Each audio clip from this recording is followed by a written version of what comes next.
अस्सलाम वालेकुम बच्चों, I am once again back with something new in circular motion. तो सर्कुलर मोशन पे कुछ बात करनी है। प्रीवियस लेक्चर में हमने अपनी डिस्कशन लिमिट की थी, अपनी डिस्कशन मुकम्मल की थी up to angular momentum, law of conservation of angular momentum.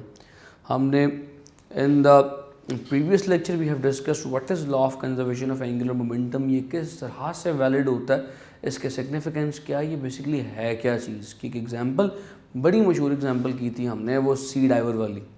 तो अगर आपने वो सी डाइवर वाला पोर्शन मैंने आपको जो मार्क करवाया था, वो अगर आपने मार्क कर लिया है तो उसके पास ऊपर एक छोटा सा शॉर्ट क्वेश्चन में लिख लें, सवाल लिख लें, how the law of conservation of momentum is, how the law of conservation of momentum is valid in sea diving. Sea diving में law of conservation of momentum कैसे वैलिड है। ठीक है बच्चों, बात समझ रहे हो, सवाल लिख लिया। तो आज हमें जो बात अगली करनी that is rotational kinetic energy.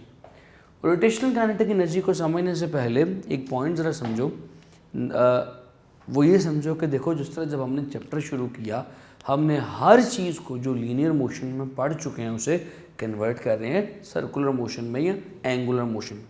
इसी तरह हमने काइनेटिक एनर्जी भी पढ़ी हुई है, काइनेटिक एनर्जी को भी अच्छी तरह से डिस्कस किया हुआ है in linear motion. Now we are going to discuss the same kinetic energy into the circular motion, into the rotational motion. तो हमेशा रोटेशनल काइनेटिक एनर्जी से जाहिर कर रहे हैं। अच्छा, अब रोटेशनल काइनेटिक एनर्जी को ज़रा समझने के लिए एक एग्जांपल समझना ज़रा गौर से। समझ लो कि ये मेरे पास एक मीटर रॉड है। Can you see this metre rod, can you see this metre rod.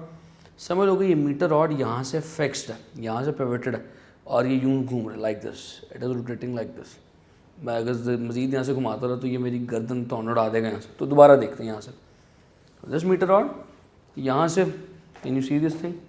Sir ये देखिएगा मीटर पूरा आ रहा है वाइट बोर्ड में, क्लियर, पूरा ओके। सो सपोज कर लो कि यहाँ पे एक पॉइंट लगा हुआ है, मैं पॉइंट तुम्हारे लिए लगा भी देता हूँ।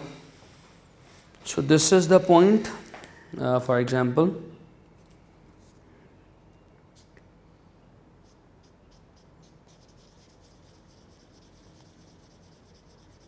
मीटर और मैंने ख़राब कर दी है। अब मेरी अच्छी वाली क्लास लग जाएगी, लेकिन नो प्रॉब्लम, बच्चों के लिए सब चलता है। देखो ये मीटर रॉड यहाँ से ब्लैक है। सो सपोज कर लो ये वाली साइड तुम्हारे सामने रखता हूँ, ये यूँ घूम रही है like this, it is rotating like this, ऐसी है। तो this point is actually moving in a circular path. इस पॉइंट का रेडियस कितना है, पिवट यहाँ से फिक्स्ड यहाँ से, इसका रेडियस कितना, 1 मीटर। तो ये इस तरह से एक सर्कुलर पाथ में मूव कर रहा है, ऐसी है। अब हर पॉइंट पे इस बॉडी की एक वेलोसिटी है जिसे हम लीनियर वेलोसिटी, टेंजेंशियल वेलोसिटी कहते हैं। तो ये चीज़ मैंने तुम्हारे सामने अभी बनाने की कोशिश की है, दिखाने की कोशिश की। अगर मैं इसको बनाना चाहूँ तो किस तरह से बनेगी ज़रा देखना। सपोज कर लो कि ये एक स्फीयर है और ये उसका वो सेंट्रल पॉइंट है। अभी समझाता हूँ, बातें समझ में आ जाएंगे, बस मेरे साथ हैं ना। और ये मीटर रॉड के साथ लगा हुआ ये वो पॉइंट था जो मैंने तुम्हें दिखाया था, जो साथ घूम रहा है। So this point is actually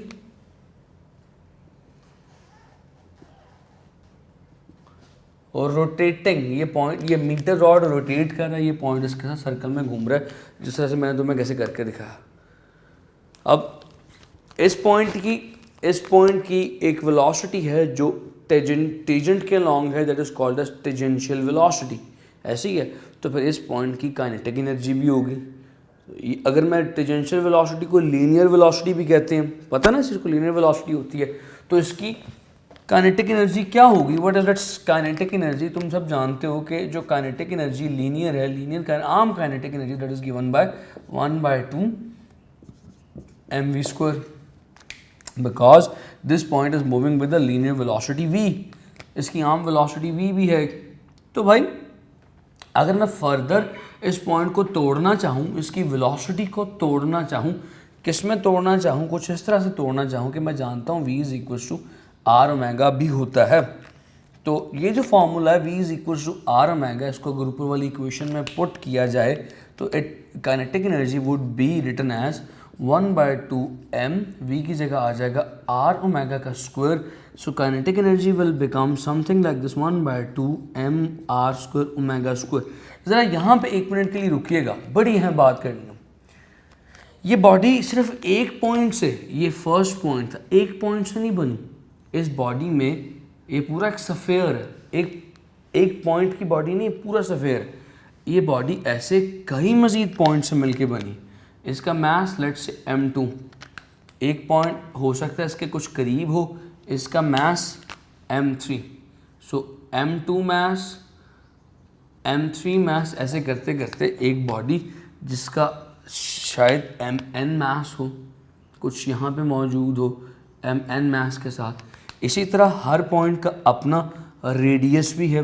इसका रेडियस r1, जैसे देखो ना यहाँ पे रेडियस भी आ गया, इसका रेडियस r2, इसका रेडियस r3, इसका रेडियस rn. तो भाई हर पॉइंट की अलग से काइनेटिक एनर्जी कैलकुलेट करो. हर पॉइंट की अलग से काइनेटिक एनर्जी कैसे आएगी, ज़रा गौर करना. ये तो होगी फर्स्ट पॉइंट के लिए. फर्स्ट पॉइंट के लिए क्या होगी, यहाँ पे लिखता हूँ. Kinetic energy for the first point is 1/2 m1. Masses तो सारे बराबर है क्योंकि एक जैसे पार्टिकल से मिलके बनी. सो m के साथ चाहे 1 लिखें ना लिखें, m r1 square omega square. क्या ख्याल है, बात समझ में आती है. इसी तरह kinetic energy for second point, it will become half m r2 square omega square. Kinetic energy for third point 1/2 m r3 square omega square. इसी तरह करते करते kinetic energy for nth point is 1/2 m rn square omega square. मुझे अगर total kinetic energy calculate करने का कहा जाए, इस घूमने वाली बॉडी की टोटल काइनेटिक एनर्जी किसके इक्वल आएगी, kinetic energy of first point plus kinetic energy of second point करते करते काइनेटिक एनर्जी ऑफ आखिरी यानी nth पॉइंट. अगर मैं ऐड करूं 1/2 m r1 square omega square plus 1/2 m r2 square omega square करते करते 1/2 m rn square omega square. यहाँ तक तो मेरा ख्याल है मेरे तमाम बच्चों को बातें क्लियर हो रही होंगी, समझ में आ रही होंगी, कोई मुश्किल नहीं है. ऐसी है, थिंग्स आर प्रीटी क्लियर. अगर मैं 1/2 ओमेगा स्क्वायर को कॉमन ले लूँ तो पीछे क्या बचेगा, m r1 square plus m r2 square plus m r3 का स्क्वायर करते करते m rn का स्क्वायर. क्या ख्याल है, बात समझ में आती है. सो अगर आप देखो तो क्या ये फर्स्ट पॉइंट का मोमेंट ऑफ इनर्शिया, ये सेकंड पॉइंट का मोमेंट ऑफ इनर्शिया, तो क्या ये सारे पॉइंट्स का टोटल मोमेंट ऑफ इनर्शिया नहीं है. सो ये क्या पूरे सफ़ेयर का टोटल मोमेंट ऑफ इनर्शिया नहीं आ जाएगा. So total kinetic energy is equal to 1/2 it is I moment of inertia of object into omega का square. So I omega square बन गया. आई रोटेशनल मास बताया था, मोमेंट ऑफ इनर्शिया मास का मुतबादल है. Omega is rotational velocity, angular velocity. तो ये kinetic energy कौन सी बन जाएगी, रोटेशनल काइनेटिक एनर्जी बन जाएगी. सो याद रखिएगा इस फार्मूले से हमें एक बहुत अहम चीज़ सीखने को मिली. हमें क्या चीज़ सीखने को मिली, हमें सीखने को मिला कि भाई if a body is a moving in a circular path, अगर कोई बॉडी सर्कुलर पाथ में या रोटेशनल पाथ में मूव कर रही है तो उसकी काइनेटिक एनर्जी कैसे फाइंड की जाती है, by using a formula 1/2 I omega square. 1/2 multiply by moment of inertia into angular velocity का स्क्वायर. पॉइंट समझ रहे हो. अब यहाँ पे सवाल क्या बना करता है, यहाँ पे सवाल बड़ा मशहूर मशहूर ज़माना सवाल बना करता, शो दैट, क्या करो, शो करो, show that rotational kinetic energy के E rot is equal to 1/2 I omega square. ये साबित करो कि रोटेशनल काइनेटिक एनर्जी जो है that is equal to 1/2 I omega square. तो एक छोटा सा क्वेश्चन था, इतना लंबा चौड़ा क्वेश्चन नहीं था। इसको तुम अटैम्प्ट कैसे करोगे, इसको तुम लिखना शुरू करोगे। सबसे पहले पेज नंबर 113 पे आओ, सफ़ा नंबर 113 पे आओ। 113 पे देखो, if a body is spinning about an axis with constant angular velocity with each point of a body, यहाँ से लिखना शुरू करोगे। पहला पैराग्राफ लिखोगे और फिर वो सारी डेरिवेशन करोगे जो मैंने की। ये पहला पैराग्राफ लिखने के बाद डायग्राम ड्रॉ की, डायग्राम के बाद वो सारी डेरिवेशन एज इट इज़ कर दी जैसे कि मैंने तुम्हारे सामने की। तुम्हारा ये लॉन्ग क्वेश्चन पूरा हो गया। ठीक है, इतना इंपॉर्टेंट नहीं है, शाज़ो नाज़र ये आया करता है तो, लेकिन ये सवाल बना करता है इस तरह से जिस तरह से मैंने तुम्हें करवा दिया। इसको लिख लो। अब जो अगला पॉइंट मैं तुमसे डिस्कस करने लगा हूँ, आज के लेक्चर का आखिरी पॉइंट होगा वो, उसको कहीं पे ऐसी जगह पे लिखना कि जहाँ से मिसप्लेस ना हो, क्योंकि वो डेरिवेशन बहुत इंपॉर्टेंट है। मज़े की बात यह कि वो डेरिवेशन लॉन्ग में भी पूछी जाती है और शॉर्ट में भी पूछी जाती है। यानी कि जो डेरिवेशन मैं तुम्हें अभी करवाने लगा हूँ वो डेरिवेशन शॉर्ट के लिए भी बहुत इंपॉर्टेंट है, लॉन्ग के लिए भी इंपॉर्टेंट है। यानी कि वो डेरिवेशन 2 नंबर में भी पूछी जाती है, 2 नंबर के लिए भी पूछी जाती है और 5 नंबर के लिए भी पूछी जाती है। डेरिवेशन है भी बहुत लंबी। तो बच्चे क्या, हम बच्चे पूछते हैं क्या सर वही डेरिवेशन जो 5 नंबर के लिए आपने करवाई है 2 नंबर के लिए भी वही करनी है? नहीं। तो पहले तो मैं उसको समझाऊंगा कि लॉन्ग क्वेश्चन में कैसे करना है उसे, फिर समझाऊंगा शॉर्ट क्वेश्चन में आया तो कैसे करना। उम्मीद करते हैं कि इस बोर्ड पे वो पूरी हो जाए, ऑल्दो कि इट सीम्स लिटिल डिफ़िकल्ट, लेकिन कोशिश करके देखते हैं। सवाल क्या है जी, सवाल कैसे आया करता? सवाल कुछ इस तरह से आया करता कि आपके पास एक डेस्क और एक हुप समझते हो, छल्ला, वो जो नहीं सुना वो छल्ला आपको आदे माही, वो वाला छल्ला, ring. So it is a ring and it is a disc. अब ये छोटा हो गया। एक जनाब डिस्क है और एक रिंग है। डिस्क कॉइन की तरह की होती है, यानी सेंटर से फिल होती है, और जो डिस्क होती है वो सेंटर से हॉलो होती है, उसमें एक सुराख होता है। अगर आपने पोलो देखी हुई है, पोलो, वो जो सेंटर से होल होता है, पोलो खाते हैं, वो देखी हुई अगर आपने, तो पोलो इज़ अ हुप। या ये यूँ समझ लीजिए कि जिस तरह से रिंग है, अगर ये पूरी सर्कुलर हो तो जो सेंटर में होल है तो it will be called as a hoop. इसके बरअक्स डिस्क पूरी की पूरी सॉलिड होती है। फॉर एग्जांपल अ कॉइन, मतलब अगर ये सुराख है बीच में तो हुप, अगर ये सुराख में भर दूं ऐसे करके तो क्या बन जाएगा, डिस्क बन जाएगी। सो कहता है कि आपके पास एक डिस्क और एक हुप है। मैं यहाँ पे लिख भी देता हूँ, ऊपर ये फुल जो है ये डिस्क है और एक हुप है। और डिस्क और हुप दो चीज़ें आपके पास हैं इस तरह से कि इनका मास और इनका रेडियस बराबर है आपस में, यानी सेम मास की सेम रेडियस की हैं दोनों। ये एक इंक्लाइन पे, एक हिल पे पड़ी हुई है। अगर इन स्लोप से नीचे फेंका जाए तो ज़ाहिर है कुछ देर के बाद ये दोनों नीचे पहुंचेंगी, अपनी फाइनल पोजीशन पे, अपनी मंजिल पे पहुंचेंगी। तो मैं स्लोप थोड़ी छोटी करता हूँ क्योंकि मैंने काम आगे करना।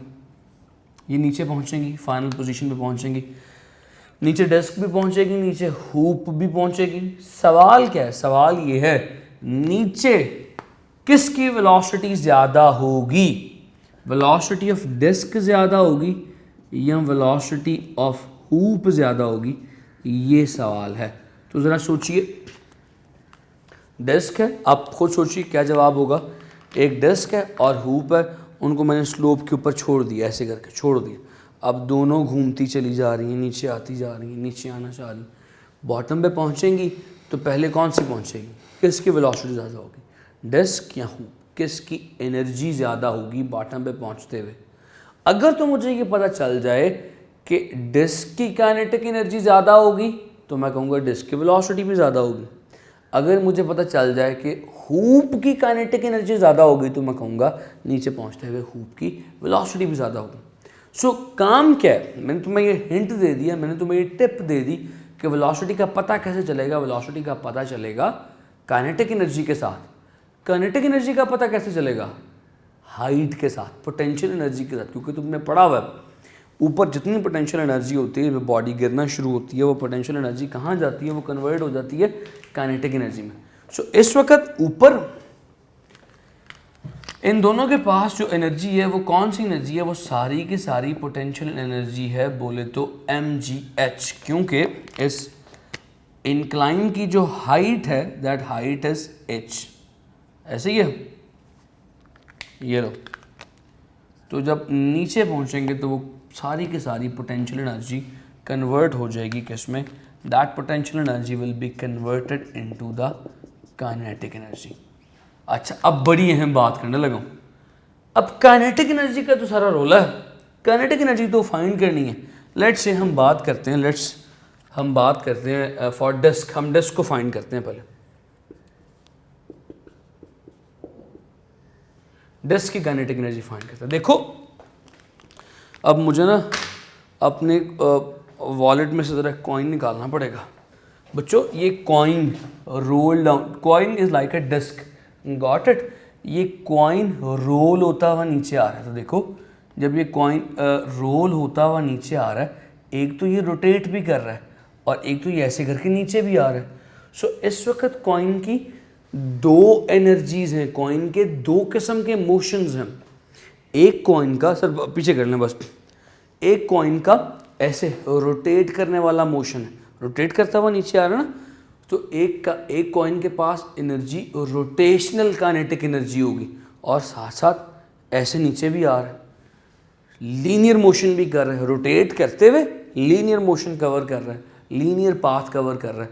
तो उस कॉइन की लीनियर काइनेटिक एनर्जी भी होगी। सो हमने इतना सिंपल कह तो दिया भाई कि जो पोटेंशियल एनर्जी है वो कन्वर्ट हो रही है काइनेटिक एनर्जी में।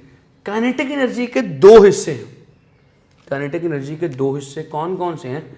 Total kinetic energy is equals to kinetic energy rotational plus kinetic energy translational.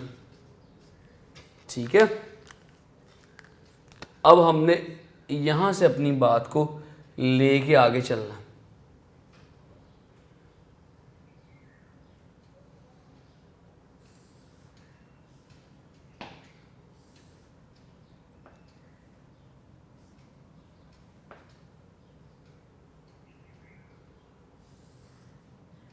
ठीक है, तो ये फार्मूला तुम्हारे सामने लिख दिया, इसी से आगे मूव ऑन करना। अगर मैं सिंपल मैं पूछूंगा ट्रांसलेशनल आर्म काइनेटिक एनर्जी का फार्मूला क्या होता है, तो तुम जानते हो कि आर्म काइनेटिक एनर्जी ट्रांसलेशनल, जिसे लीनियर काइनेटिक एनर्जी कहते हैं, that is equals to 1/2 mv²। So ये फार्मूला तो मेरे पास ऑलरेडी मौजूद है, इसे मैं कह देता हूँ कि ये इक्वेशन नंबर 1 है, ना भी कहूँ तो खैर है, समझ में आ रहा है। इसी तरह रोटेशनल काइनेटिक एनर्जी के बारे में मैं पढ़ चुका हूँ कि भाई काइनेटिक एनर्जी रोटेशनल का फार्मूला मुझे बता दिया गया है, दैट इज़ 1/2 I ω²। अभी कुछ देर पहले मैंने प्रूव भी किया था। अब अगर आप सफ़ा नंबर 109 पे देखो, just go on page number 109 with me, शाबाश। ऑन पेज नंबर 109 पे देखो, तुम्हारी राइट साइड पे फॉर योर इन्फॉर्मेशन का एक गुलाबी रंग का डब्बा बना हुआ है, उसके नीचे कुछ डायग्राम्स बनी हुई हैं। रॉड है, उसके नीचे हूप है, उसके नीचे डिस्क है। तो देखो डिस्क का मोमेंट ऑफ इनर्शिया क्या लिखा हुआ है? डिस्क का मोमेंट ऑफ इनर्शिया यानी I for disc is what is 1/2 mr²। तो इसको ज़रा लिख लेते हैं, लिख के डब्बे में बंद कर लेते हैं, क्योंकि इसे हमने भी इस्तेमाल करना है थोड़ी देर में। तो ये I की वैल्यू आ गई mr²। अब काइनेटिक एनर्जी रोटेशनल फाइंड करो, kinetic energy rotational that is equals to 1/2 I की जगह I की वैल्यू पुट कर दो। I की वैल्यू क्या है? 1/2 mr² इंटू ω²। सॉल्व करो, ये बन जाएगा 1/2 से मल्टीप्लाई होकर 1/4 mr² ω²। क्या ख्याल है? यहाँ तक तो बात समझ में आती है? कुछ नहीं किया, बस I की वैल्यू डिस्क के लिए पुट कर दी, क्योंकि डिस्क का फाइंड कर रहे हैं ना, तो डिस्क के लिए I की वैल्यू पुट कर दी, बस, और कुछ नहीं किया। अच्छा, इसके बाद अल्लाह करे यहाँ पे मेरा कंप्लीट हो जाए क्योंकि फिर मिटाना आपके लिए मुझे बड़ा मुश्किल हो जाएगा, आप लोगों को चीज़ें क्लियर नहीं हो पाएंगी, अल्लाह करे क्लियर हो जाए। अच्छा, मैं बात करने लगा था कि देखो v इज इक्वल्स टू क्या होता है, आर ओमेगा, ऐसी है, v is equals to are omega. अगर स्क्वायर ले लूँ तो क्या बन जाएगा, स्क्वायर ले लूँ तो क्या बन जाएगा, v square is equals to r square omega square. तो देखो आर स्क्वायर ओमेगा स्क्वायर की वैल्यू आ गई मेरे पास, बस आर स्क्वायर ओमेगा स्क्वायर की जगह क्या पुट कर दूंगा, वी स्क्वायर। तो फॉर्मूला बन जाएगा kinetic energy rotational is equals to 1/4 m v square. तो देखो मेरे पास काइनेटिक एनर्जी रोटेशनल का भी एक फार्मूला आ गया, काइनेटिक एनर्जी रोटेशनल का फार्मूला आ गया। So I have got kinetic energy rotational, I have got kinetic energy translational. तो बस फिर देखो टोटल पोटेंशियल एनर्जी कहाँ पे कन्वर्ट हो रही है, काइनेटिक एनर्जी में। काइनेटिक एनर्जी अब मैं डायरेक्ट लिखने लगा हूँ, टोटल पोटेंशियल एनर्जी क्या है, mgh।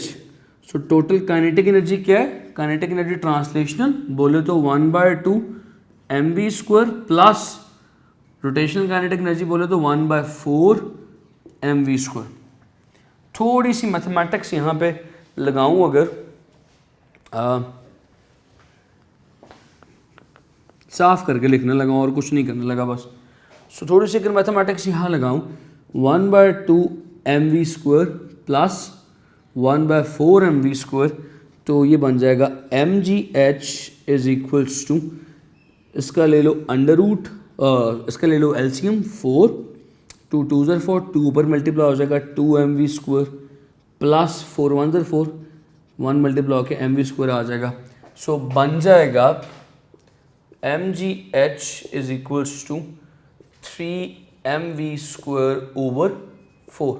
m को m से काट दो, 4 मल्टीप्लाई कर दो, 4 gh is equals to 3v square, v is equals to 4 gh over 3 under root. ये वेलोसिटी किसकी निकली, ये वेलोसिटी निकली है फॉर d, इसलिए मैं इसको vd लिख रहा हूँ। इसको ज़रा डब्बे में बंद कर लो। हमें एक बात तो समझ में आ गई, क्या बात समझ में आई, क्या बात समझ में आई जी, हमें ये बात समझ में आ गई कि नीचे पहुंचते हुए डिस्क की वेलोसिटी क्या होगी, क्या होगी जी, vd, यानी velocity for disc is equals to under root 4gh over 3। यानी डिस्क की वेलोसिटी जरा डिस्क के पास लिख दो, यहां पे vd is equals to under root 4 over 3gh। क्या ख्याल है, डिस्क की वेलोसिटी आ गई, लो जी आ गई। सारी डेरिवेशन नोट कर ली तुमने डिस्क के लिए, डिस्क के लिए डेरिवेशन नोट कर ली। सो फटाफट नोट कर लो डिस्क की डेरिवेशन। अगर अभी नोट नहीं की तो एक दफ़ा पॉज करो वीडियो को, और यहाँ पे स्क्रीन जो तुम्हारे सामने यहाँ पे पॉज कर लो, पॉज करके सारी स्क्रीन तुम्हारे सामने एक आधा मिनट पॉज रखो और ये चीज़ें नोट कर लो, डिस्क के लिए तुम नोट कर लो। उम्मीद है कि नोट कर लिए। ले जी, now we are going to calculate the same velocity for hoop. So अब की हमारी बात चलेगी हूप के लिए।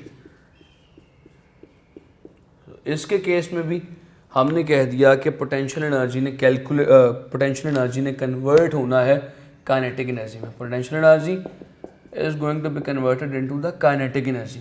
काइनेटिक एनर्जी के फिर से दो हिस्से हैं। काइनेटिक एनर्जी किस में कन्वर्ट हो रही है, एक काइनेटिक एनर्जी ट्रांसलेशनल T लिख दिया प्लस काइनेटिक एनर्जी रोटेशनल, उसके लिए R लिख दिया। अब काइनेटिक एनर्जी ट्रांसलेशनल का फॉर्मूला तो मुझे पता है 1/2 mv स्क्वायर है, तो मैं काइनेटिक एनर्जी ट्रांसलेशन का फॉर्मूला नहीं लिख रहा और रोटेशनल से बात शुरू करते हैं। रोटेशनल का फॉर्मूला क्या होता है यार, देखना, kinetic energy rotational is equals to 1/2 I omega square. इस फॉर्मूले को ज़रा हाईलाइट करो, इस फॉर्मूले को ज़रा ब्राइट करो, इसे ब्राइट करें, इसे ब्राइट करें, ब्राइट हो गया जी, हाईलाइट हो गया। अब इस फॉर्मूले में अगर I की वैल्यू फॉर डिस्क पता चल जाए तो वापस पेज नंबर 10, डिस्क नहीं हूप, सॉरी, वापस पेज नंबर 109 पे जाएं तो आई फॉर हुप दूसरे नंबर पे रॉड के नीचे लिखा हुआ है, क्या लिखा हुआ है ज़रा देखिएगा, yes m r square, I is equals to m r square. तो आपको कुछ नहीं करना, बस पुट करना है काइनेटिक एनर्जी रोटेशनल 1/2 आई की जगह क्या आ गया m r square into omega square. Formula क्या बन जाएगा, kinetic energy rotational is equals to 1/2 m r square omega square. क्या ख्याल है? So v is equals to are omega होता है, स्क्वायर ले लिया तो v square is equals to r square omega square. तो आर स्क्वायर ओमेगा स्क्वायर की वैल्यू मेरे पास आ गई। Kinetic energy rotational is equals to 1/2 M v square. Got this point? लो भाई, मेरे पास काइनेटिक एनर्जी रोटेशनल का फॉर्मूला आ गया। ले जी, अब काइनेटिक एनर्जी टोटल क्या है, kinetic energy translational plus kinetic energy rotational, और सारी की सारी पोटेंशियल एनर्जी जा रही है काइनेटिक एनर्जी में। तो भाई फिर क्या होगा यहाँ पे, potential energy is mgh, kinetic energy translational आपको पता है, लिखने की बताने की ज़रूरत नहीं, 1/2 mv स्क्वायर प्लस 1/2 रोटेशनल की वैल्यू भी क्या आई mv स्क्वायर। तो भाई mgh वैसे ही आ गया 1, इसका ले लो एलसीएम 2, ऊपर भी mv square plus mv square, तो ये बन जाएगा mgh is equals to 2mv square over 2, cut गया mgh is equals to mv square, m से कट गया, v किसके इक्वल आ गया √gh के। इसको भी जरा डब्बे में बंद कर लो, क्योंकि इससे रिलेटेड और पिछली वेलोसिटी से रिलेटेड अब आगे की गुफ्तगू चलनी है। ये किसकी वेलोसिटी, वेलोसिटी फॉर हुप, छोटा सा h लिख दिया।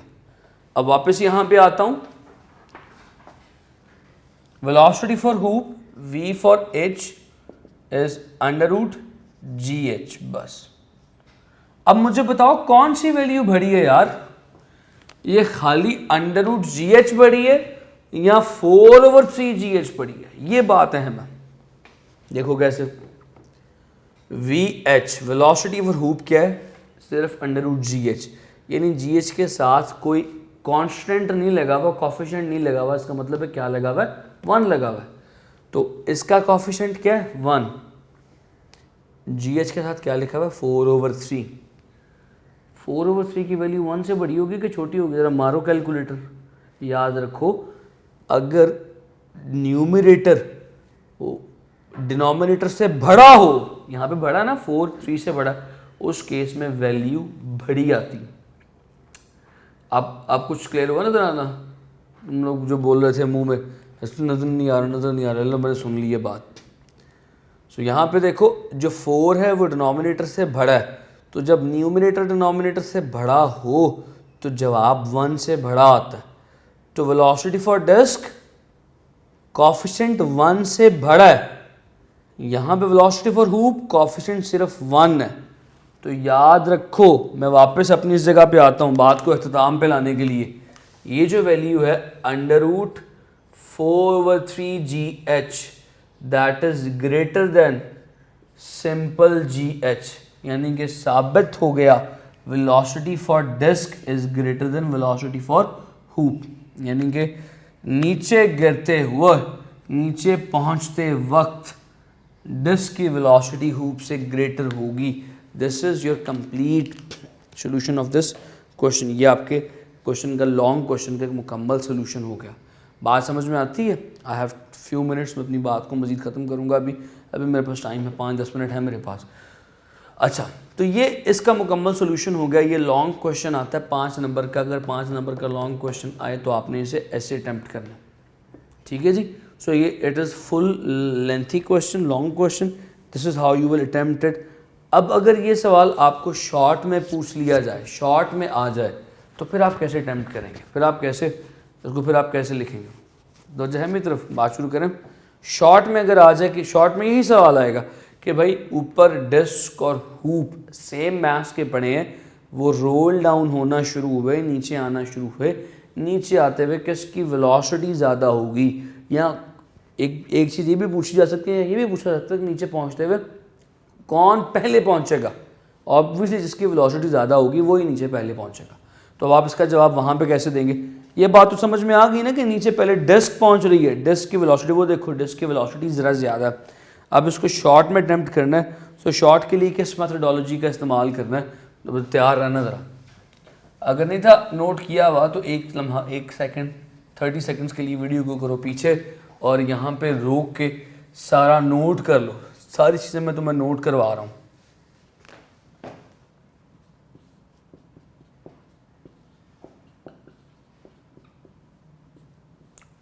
अच्छा लो यार, अब शॉर्ट क्वेश्चन के ऊपर आते हैं। शॉर्ट क्वेश्चन में अगर आएगा तो इस सवाल को तुमने कैसे अटेम्प्ट करना। So if it is a short question, how you are going to attempt this question. तवज्जो के साथ देखना। तुम्हें मैंने पिछले लेक्चर में बताया था एक सिंपल सा लॉ जिसे आप कहते हो law of conservation of angular momentum. उसमें तुम क्या कहते हो?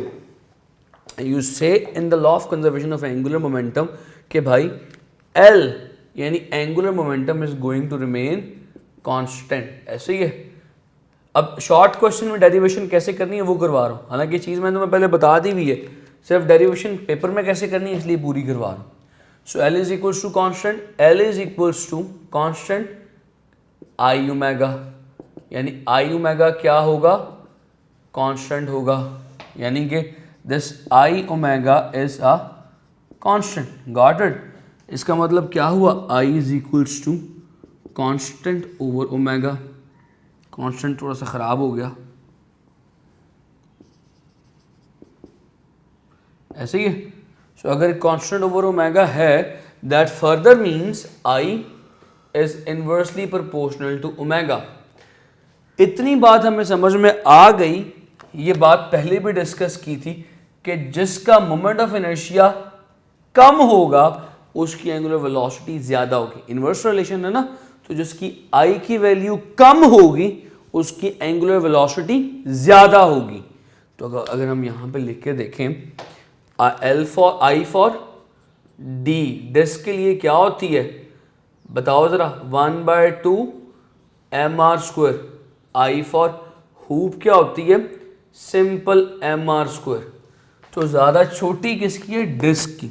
यानी कि I for disc is less than I for hoop. क्या ख्याल है? बात पल्ले पड़ती है शरादों और मेरी शरादियों, मेरी बेटियों, काकियों, मेरी बात समझ में आती है?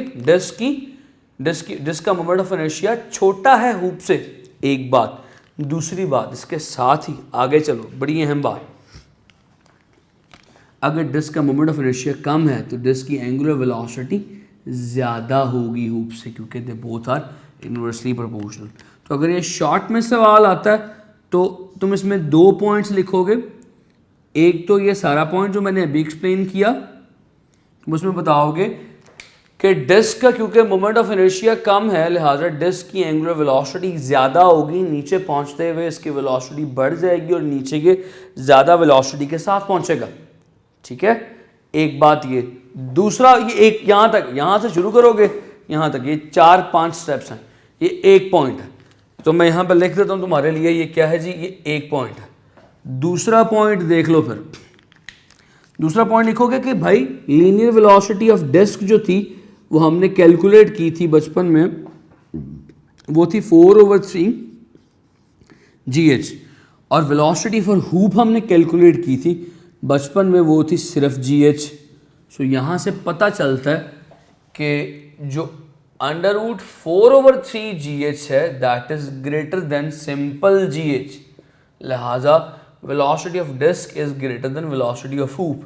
सो क्योंकि डिस्क की दोनों वेलोसिटीज, कौन सी दोनों velocities? Linear as well as angular velocities, दोनों वेलोसिटीज हूप से ग्रेटर है, तो this disc will win the race. ये डिस्क जो है नीचे जब पहुंचेगी तो एक तो ये पहले पहुंचेगी, दूसरी इसके नीचे पहुंचते हुए वेलोसिटी भी ज़्यादा होगी। सो आज का लेक्चर को यहाँ पे वाइंड अप करते हैं, इख्तिताम करते हैं, यहाँ पे अपनी गुफ्तगू का, अपनी डिस्कशन का एंड करते हैं। उम्मीद है कि आपका कुछ सवाल बाकी ना रहा होगा यहाँ पे। Every question of yours would have been cleared up till here, you have no question left. Still अगर आपका कोई क्वेश्चन रहता होगा तो I am always there to listen you, I am always there to hear you, I am always there to help you out. अपना अपने घर वालों का ख्याल रखिएगा, स्टे होम, स्टे सेफ, अपने घर रहिए और इस वायरस से बचिए और दुआ कीजिए, अल्लाह से तौबा कीजिए कि एज सून एज़ पॉसिबल ये वबा ख़त्म हो और हमारी लाइफ वापस अपने ट्रैक पे आए। बहुत सारे लोगों की लाइफ तो अपने ट्रैक पे है because they are not following the SOPs, they are not following the you can say safety conditions measurements उनको फॉलो नहीं कर रहे, इसलिए शायद उनको फील भी नहीं हो रहा कि वायरस मौजूद है, मगर मौजूद है। जो लोग तो सेफ्टी को फॉलो कर रहे हैं उनके लिए वाकई काफ़ी टफ हुई हुई है life. School, colleges, universities, everything is closed. Universities अपना एग्ज़ाम ऑनलाइन लेने पे मजबूर हैं, बच्चे ऑनलाइन क्लासेस लेने पे मजबूर हैं। तो गैप बहुत ज़्यादा बढ़ गया। मैं तो अक्सर ये कहा करता हूँ कि कोरोना ने शायद किसी को इस कदर इफ़ेक्ट किया हो या ना हो, कोरोना ने एजुकेशनल इंस्टीट्यूशंस को, एजुकेशनल फील्ड को बहुत ज़्यादा इफ़ेक्ट किया। बच्चों को, असातिज़ा इकराम को, स्कूल्स को, अकेडमीज़ को और यूनिवर्सिटीज़ को, बहुत पूरे एजुकेशन सिस्टम को बहुत ज़्यादा इफ़ेक्ट कर लिया। हम लोग शायद ऑनलाइन क्लासेस के उस कदर आदी ना थे जिस कदर शिद्दत के साथ अब हमें ऑनलाइन क्लासेस देना और लेना पड़ गया। इस ऑनलाइन सिस्टम में यकीनन आप लोगों ने भी कुछ बहुत सारी चीज़ें, कुछ बहुत सारी टर्मिनोलॉजीज़, कुछ बहुत सारी टेक्नोलॉजीज़ सीखी होंगी। इसी तरह हमने भी बहुत सारी नई चीज़ें सीखी कि डिलीवर करने में, ऑनलाइन डिलीवर करने में और फिज़िकल क्लास में डिलीवर करने में किस कदर डिफरेंस है। So we have been learning some new things by every passing day. तो आप भी यकीनन कुछ ना कुछ सीख रहे होंगे। खैर ये गुफ्तगू तो चलती रहेगी, डिस्कशन तो चलती रहेगी। यहाँ पे मुझे इजाज़त दीजिए, अपने घर वालों का ख्याल रखिए। अल्लाह हाफ़िज़।